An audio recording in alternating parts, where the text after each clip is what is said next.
Tadam! J'ai fait le Mondrian cake. Ce gâteau inspiré des toiles de l'artiste Mondrian a été créé par le restaurant du musée d'art moderne de San Francisco. Plutôt que de faire un aller-retour en Californie pour le goûter, je vous propose de le réaliser vous-même à la maison.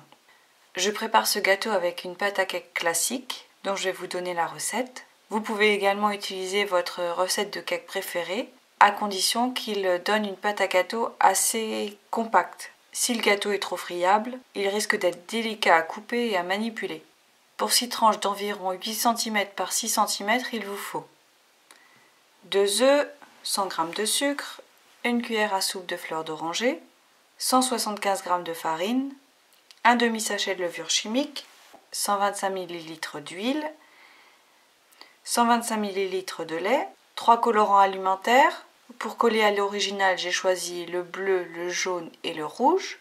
Pour le soudage et le nappage, il vous faut également 100 g de chocolat cuisiné et 25 ml de crème liquide. Concernant le matériel, vous aurez besoin d'un robot ou d'un fouet pour préparer le gâteau et de petits moules de forme rectangulaire. J'ai pris un moule à financier individuel.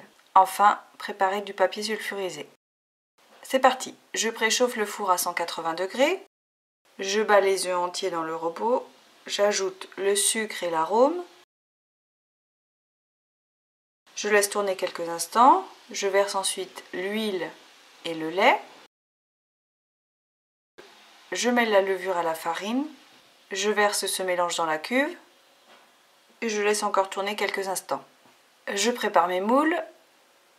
Là, il va falloir faire un peu de découpage et de géométrie avec le papier sulfurisé car je veux des gâteaux qui soient plus hauts que le moule que j'ai.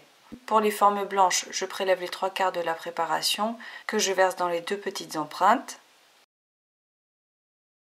Je remplis les autres empreintes avec un peu d'eau pour ne pas abîmer mon moule en silicone et je laisse cuire 30 minutes à 180 degrés. Pendant ce temps, je vais préparer mes 3 autres petits gâteaux de 3 couleurs différentes.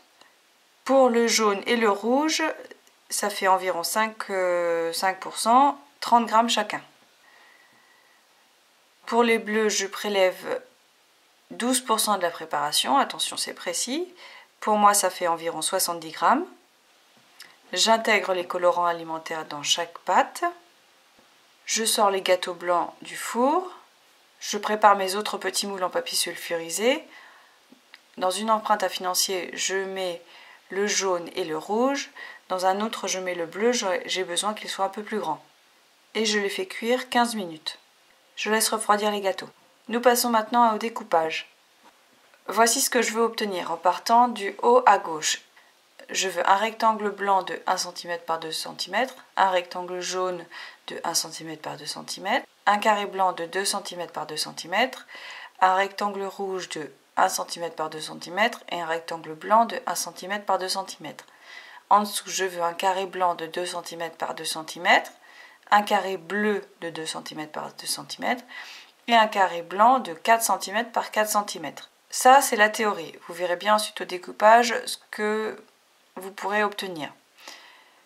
Pour optimiser vos chances de réussite, je vous conseille de tailler des morceaux les plus grands possibles dans vos petits gâteaux.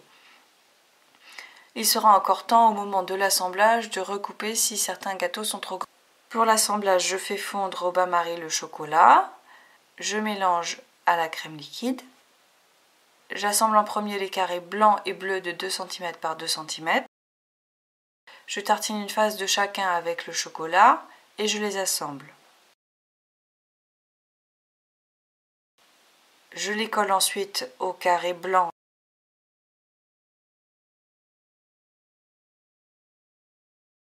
Je me charge ensuite de la ligne du dessus.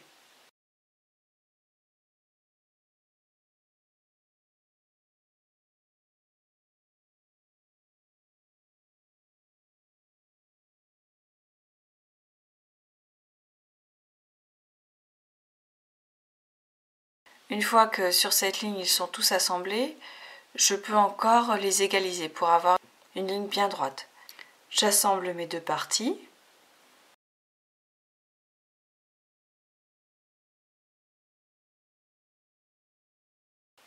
Je peux encore égaliser. et je nappe l'ensemble avec le reste du chocolat. Laissez le gâteau reposer au réfrigérateur pendant 2 heures environ avant de le découper. Pour le découper, prenez un couteau bien tranchant. À chaque fois que vous coupez une tranche, pensez à nettoyer votre couteau pour qu'il laisse le gâteau bien propre. S'il vous reste beaucoup de gâteaux, vous pouvez soit recommencer un autre Mondrian cake de votre inspiration, soit mixer l'ensemble des restes pour former des miettes et puis lancez-vous dans des cake pops. Bon appétit!